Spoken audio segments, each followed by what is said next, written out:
With all we've been through in the last few months, actually over the last year or so, with COVID and COVID protocols and precautions and vaccines and all kinds of things going on, wouldn't it be nice if we started to get some good news? What about good news when it comes to real estate? It's the Real Estate Show.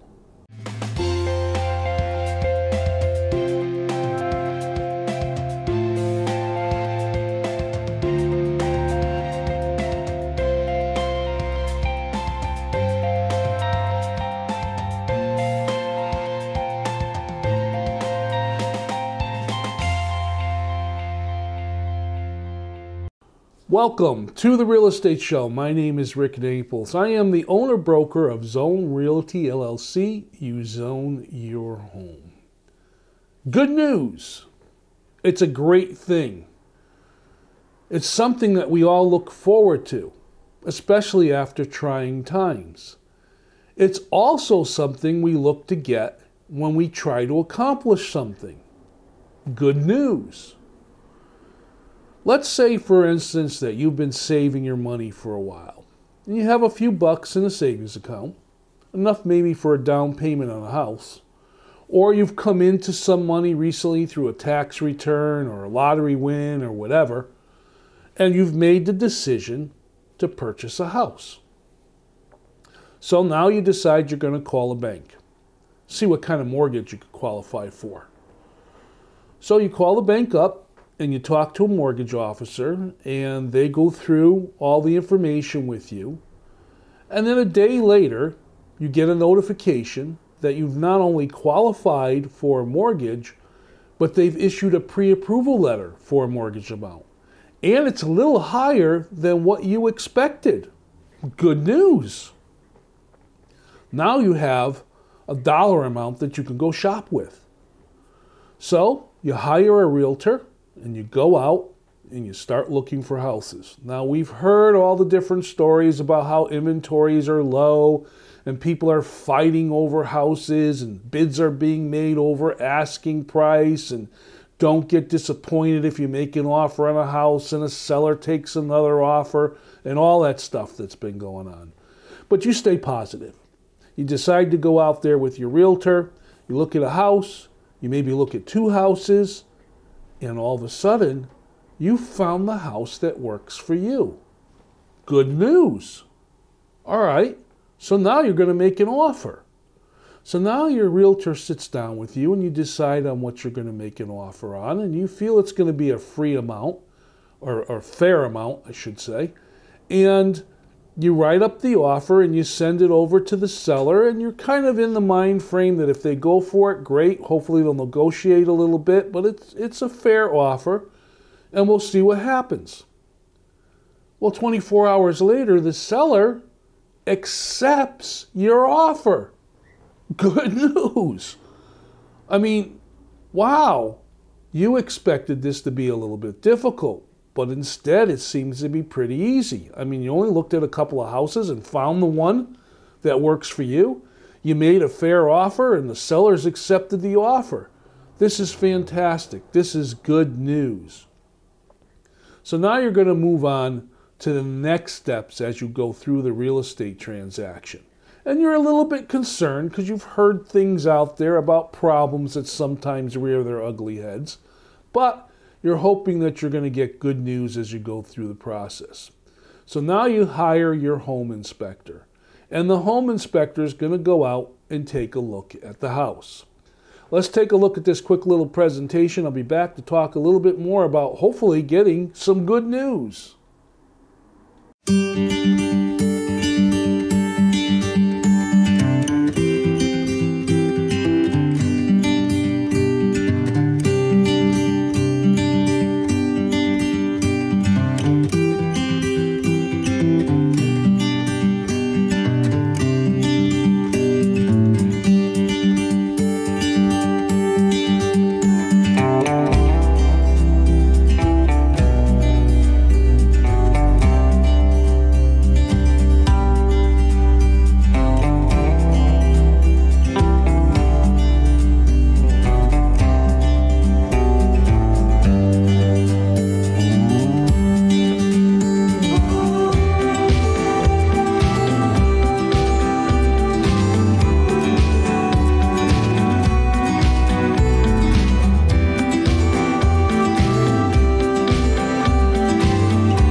So you've picked a home inspector to go out and do an inspection on the house that you just got your offer accepted on, the house you're going to buy. And the inspector meets you at the house and you go in and he starts going through things.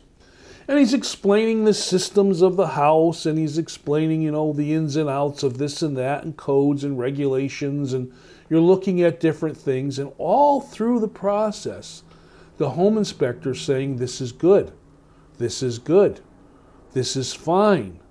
This requirement's been met. What's going on here?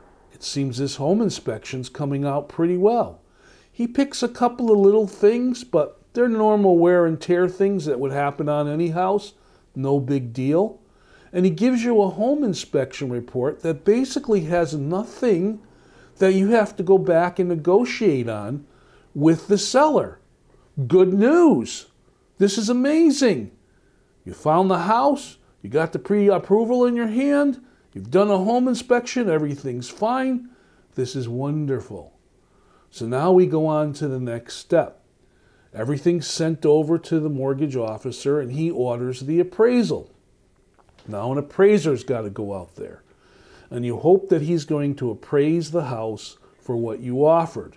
You see, banks don't care what the down payment amount is. That's good for you as far as qualifying for a mortgage.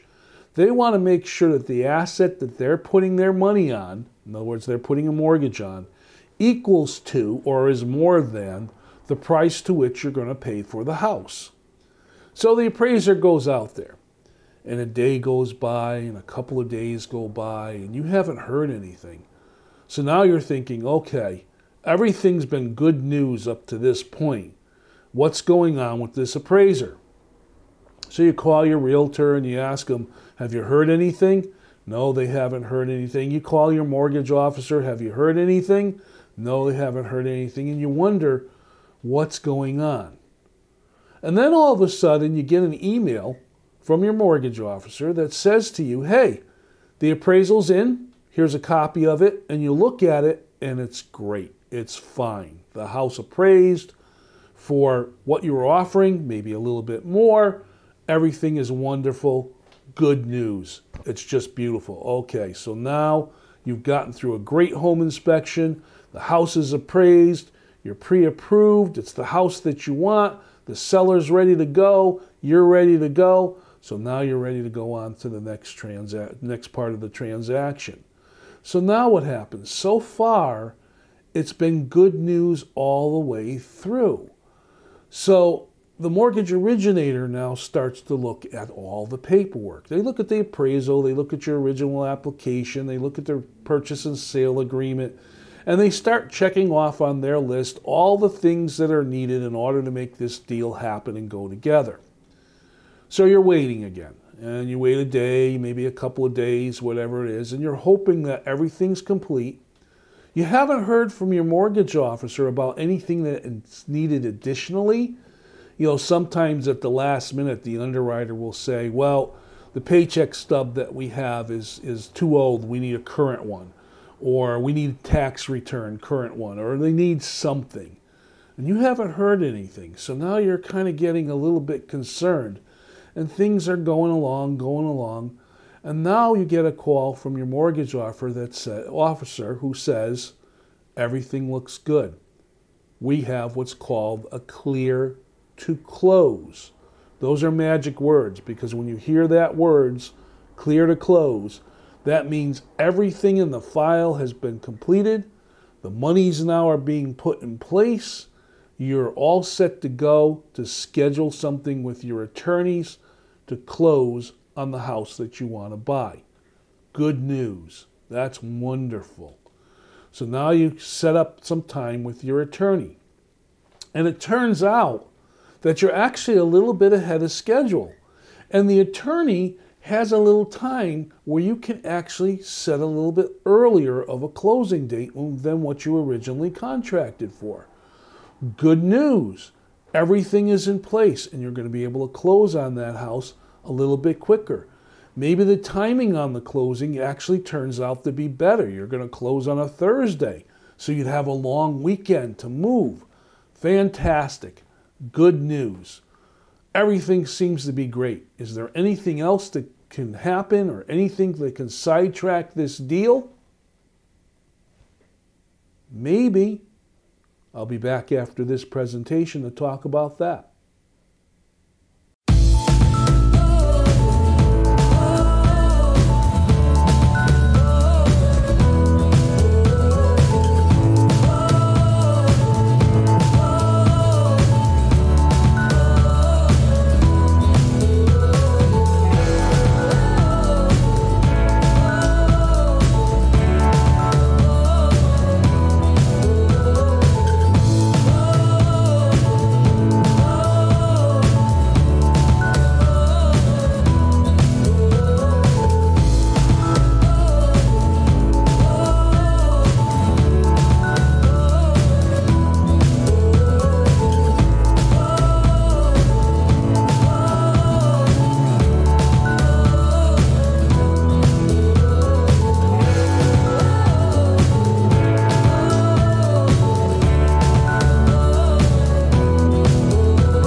So you've been getting good news all the way through the transaction. Everything has been working out great. I mean, you put some monies together, that's all in place. You called your bank or your mortgage officer, you got pre-approved instead of pre-qualified. In other words, they actually pulled credit and everything was great, and they verified income and everything was great. You went out and on the second house you looked at, it was the house that fit all your needs. So you made an offer and the seller accepted the offer. Everything's been good news. You hired a home inspector and the home inspector went out there and did the inspection. Didn't find anything to be concerned of. Good news. And now the bank has set their appraiser out and the appraisals come back and the house appraised at or a little bit higher than what you offered. Good news. And of course, now you've contacted the attorney with all the information, and your attorney has a little bit of earlier time, and you're able to, with the agreement of the seller, move the closing date up a little bit. Perhaps closing like on a Thursday, so you'll have a long weekend to move. Good news. Everything is great. Everything is just working out perfectly. Now something's going to be done called a title search. This is where your attorney looks at all the history of the house. They usually go back maybe about 40 years or so. And they want to look and make sure that the title has clearly transferred from one owner to another without any liens or without any things on it that would make it be a little bit more difficult to transfer over. In other words, not an old mortgage that was never filed as being paid off. There's no distant relative that may come out of the woodworks that tries to stop the sale because they want the house. So they do the title search. And the title search comes back great. No problems on the title. This is just wonderful. Everything's been going along. Textbook perfect. It's been good news all along the way. And now you're going to go to your closing and be able to close and get the keys to the house you're looking to purchase. Can anything sidetrack this? It's been good news all the way along. Can anything pop up that might cause this to not happen? What if you go to the closing and they say to you, well, we miscalculated and you need this amount of monies, but you only have that amount of monies, and now you're short, and maybe everything's going to fall apart. Well, good news. It's now required that your mortgage company sends you a statement that shows you exactly what your closing costs are going to be based on their calculations. In other words, they disclose everything to you. Your purchase price, what the taxes are going to be that you're going to pay, your homeowner's insurance policy, attorney's fees, title fees, realtor commissions. It's all right there. And it tells you exactly the dollar amount that you're expected to bring to the closing in order to get those keys. Good news. Not only do you get that, but you have 3 days to review it, sign it, and send it back to your attorney. So if you have any questions or any concerns, you've gotten a heads up, a little bit of lead time, so you can go to your closing prepared. So let's say you get that and everything's great and you understand the numbers. Maybe you have a question on something, you make a phone call and they answer the question to you. Everything's great. It's good news. So finally, the day of the closing arrives. You're heading to the attorney's office. You're excited. You've been to the bank. You have your bank money in line for your deposit. The bank is going to be there. The representative, maybe, maybe not. But the attorney is going to have all your mortgage paperwork ready to go. Perhaps the seller is coming. So you're just excited. You're going to have your keys in a couple of hours, and you're going to be able to start the process of moving into the home you just purchased. This is such good news. Can anything go wrong? I don't know. Maybe. It's been good up to this point. I'll be back right after this.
Here on the Real Estate Show, sometimes I like to tell little stories. And I'm going to sidetrack here from our good news discussion to just talk about something that happened a few years ago on a sale that I was making that happened totally unexpectedly.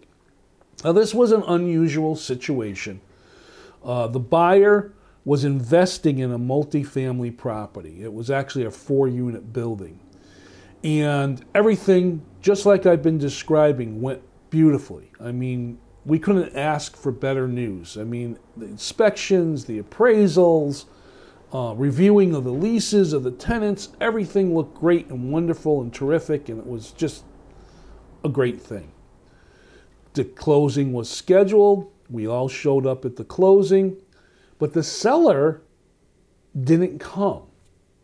They made the excuse that, they had another appointment, they couldn't come to the closing, whatever, it didn't matter. So the buyer goes to the closing and is sitting there with their attorney, and the selling agent or the listing agent came to the closing representing the seller, which is normal. And we're all sitting around the closing table and we're making small talk and everything's great and wonderful and terrific. And then the listing agent stops everything and says, "Can I talk to you?" Now, I'm representing the buyer, the investor that's purchasing the home. So everybody relax, have a few little conversations here and there, have a cup of coffee, whatever it might be. And I go out into the hallway with the listing agent to see what the discussion needs to be about. I'm told that this listing agent just found out on the day of the closing from the seller that one of the tenants has not been paying their rent and is in the process of being evicted. Well, I now have an issue. I am obligated through my fiduciary responsibility to tell my buyer this, because they've based buying this home on their analysis of the income coming in from the tenants compared to what the mortgage commitment's going to be on the house. So having all the tenants paying their rents is important. If they're going to close on this house, they may have a tenant that refuses to move, isn't going to pay their rent. They have to deal with an eviction. There's going to be costs. What if this person damages the apartment? All kinds of worries. So I go back into the closing room and I ask to speak to the attorney. My buyer's looking at me like, what's up? And I said, I'll be back in one moment. And I go out in the hallway with the attorney and we have a quick little discussion. I inform my buyer's attorney as to what's going on. And we go back into the closing room and we disclose, as we should, to the buyer, there's an issue with one of the tenants. The tenant is being evicted. It's already in the courts. Do you want to move forward with this deal? Now, this all is happening on the day of the closing. There was no warning about this whatsoever. Well, even though the attorney got very creative and assured the buyer that they will escrow 1 year's worth of rents, in other words, hold back payment to the seller, to make sure there's plenty of time for this tenant that's being evicted to move out of the place and also have monies there in case any damages are done, the buyer got cold feet. And right there, after we've had good news all through the whole transaction, the buyer decided not to move forward with the purchase of the house, and the whole deal fell apart. Final word or comment is, when you close on a house, everything should be good and great and wonderful. But of course, now you're a homeowner. So now you have to deal with home ownership issues. You may close on a house and it's in that summertime period, and the first thing you need to do besides moving in is get the lawn mowed. Maybe you're moving in the winter and the first thing you need to do is get the snow out of the way so the moving van can get in the driveway. Maybe you move into the house and within the first couple of months there's a problem with the furnace. It was fine when it was expected, but now there's an issue with it. Maybe you discover creaks and groans and things that you didn't hear when you've been in the house a couple of times, but now you're living there. Whatever. Welcome to home ownership. Everything's not perfect. You go with the flow. The good news is you're now a homeowner. Well, that's the show. I have only one more piece of good news to share with you, and that good news is I'll be back with another show. My name is Rick Naples. This is The Real Estate Show. Thank you for watching. See you next time.